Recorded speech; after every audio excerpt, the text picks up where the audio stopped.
আজকে ছিল 17ই ডিসেম্বর। আজকে মঙ্গলবার। এখন সকাল প্রায় 9:30 মতন বাজছে। তোজোকে স্কুলে পৌঁছে দেওয়ার পরে এখান থেকে একটু সয়াবিন কিনে নিলাম, কারণ আজকে মঙ্গলবারে নিরামিষ খাওয়া আছে, সেই জন্য সয়াবিনের তরকারি হবে। তারপরে চলে এসেছিলাম জিমে। কিছুক্ষণ ওয়ার্কআউট করার পরে এখানে অ্যাপেল সাইডার ভিনিগার এই সমস্ত কিছু খাওয়ার পরে এসেছিলাম নতুন বাড়িটাতে।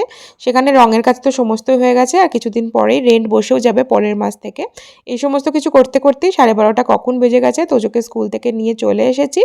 বাইরে বেশ হাওয়া দিচ্ছিল, সেজন্য মোটা জামা পরে স্কুলে পাঠিয়েছিলাম। তবে ঘরের ভেতর দরজা জানলা বন্ধ থাকলে হাওয়াটা না ঢুকলে পরে কিন্তু বেশ আরামদায়ক ওয়েদারটাই থাকে।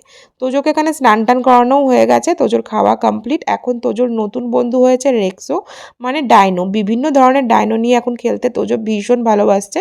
তো এগুলোই খেলাধুলা করছিল। তারপরে আমাদেরও খাওয়ার সময় হয়ে গেছে। আজকে সমস্ত রকম সবজি দিয়ে নিরামিষ করে শুক্তো বানানো হয়েছিল। সয়াবিনের তরকারি তো হয়েইছে, যেটা রাত্রেবেলার জন্য রাখা আছে। আর সকালবেলার জন্য হয়েছিল হচ্ছে পনির। পনির আমার এমনিতেই ভীষণ ফেভারিট। ভাত হোক, ফ্রাইড রাইস হোক, সমস্ত কিছু দিয়ে পনির বেশ ভালো লাগে। তারপরে খাওয়া দাওয়ার পরে দুপুরবেলায় তোজো তো কিছুতেই ঘুমোয় না, সেই জন্য এই সময়টাকে আমি একটু কাজে লাগাই।